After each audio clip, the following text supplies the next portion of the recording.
Kindly note that this video aims to provoke thought and discussion. The perspectives presented are interpretations meant to challenge and inspire reflection. Imagine standing at the base of a towering mountain, its peak shrouded in mist. Around you, climbers prepare for the ascent. Some are equipped with maps and compasses, relying on preparation and integrity. Others, however, carry no such tools. They intend to forge their own paths, indifferent to the trails carved before them. As you watch, a question emerges. Who will reach the summit first? More importantly, who will dictate the route for those who follow? Throughout history, it's often the audacious, the relentless, those unencumbered by conventional morality who have scaled to the highest echelons of power. But why does the world seem to favor the ruthless over the righteous? Is this an anomaly, or is it woven into the very fabric of human nature? To unravel this, let's delve into the psyche of power and confront an unsettling truth. Power isn't a reward for virtue. It's seized by those bold enough to claim it. The illusion of meritocracy.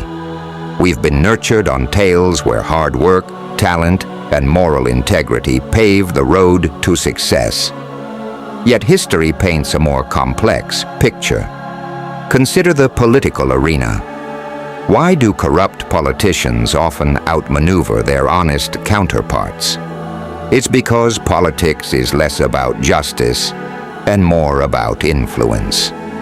Leaders who master the art of persuasion, who can manipulate narratives and silence dissent, frequently overshadow those who cling unwaveringly to integrity. In this game, morality can be a hindrance when the prize is dominance. The corporate battlefield shift focus to the business world.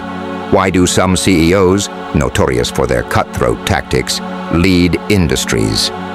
Business, at its core, mirrors warfare.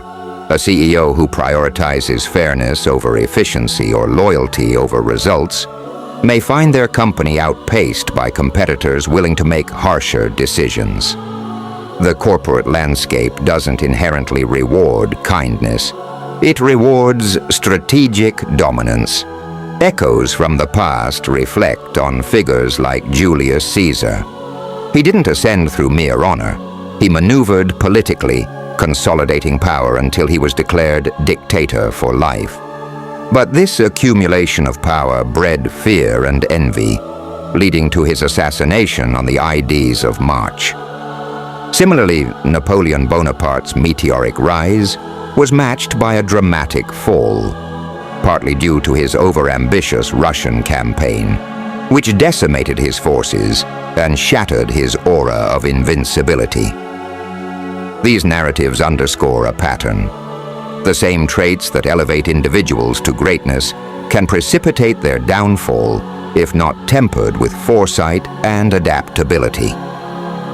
Nietzsche's lens. Master versus slave morality philosopher Friedrich Nietzsche dissected morality into two archetypes: master and slave morality. Master morality emanates from the strong, valuing attributes like power and nobility.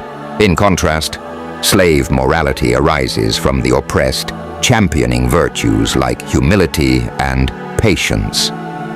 Nietzsche posited that societal norms often reflect the morality of the ruling class, suggesting that what we deem good or evil is a construct of prevailing power dynamics. The will to power central to Nietzsche's philosophy is the concept of the will to power, a deep, intrinsic force within every individual. But it's often misunderstood.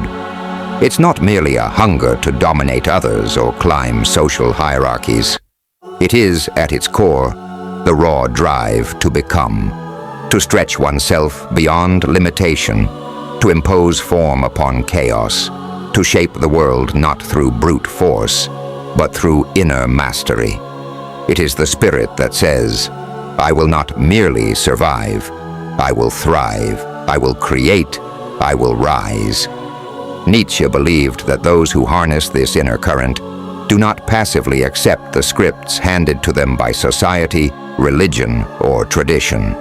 They write their own scripts. They become authors of meaning, even in a world that offers none. But those who suppress this will.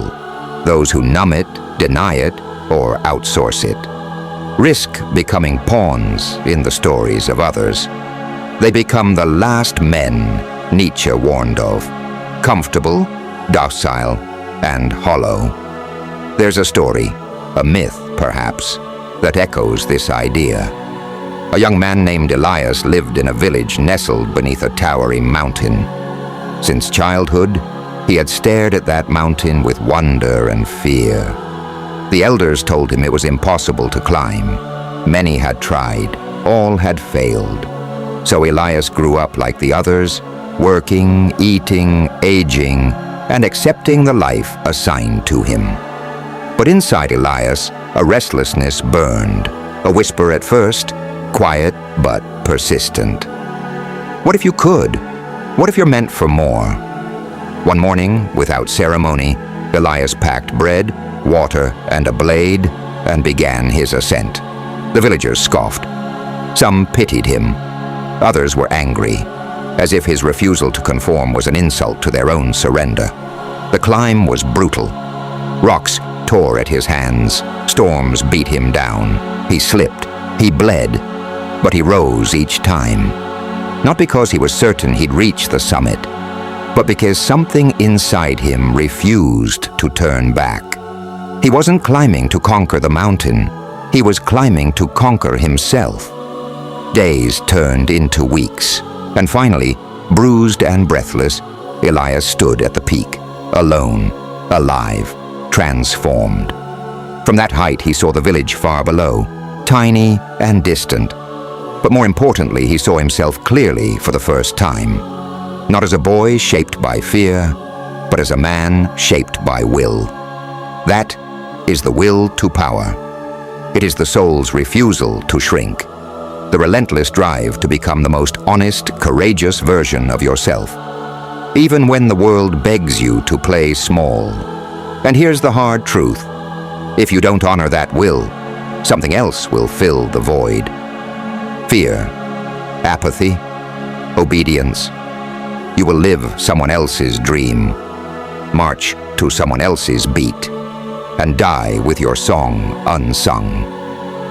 But if you choose to climb, if you choose to listen to that inner whisper and rise, you will not only reshape your destiny, you will reclaim your soul.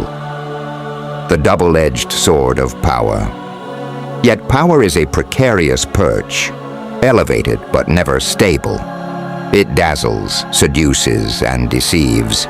The same ruthless ambition that lifts individuals to the summit of influence often conceals the cracks beneath their feet. What brings you to power is not always what sustains you. And history, time and again, reminds us of this harsh reality. Consider Marcus, a brilliant strategist in a powerful empire.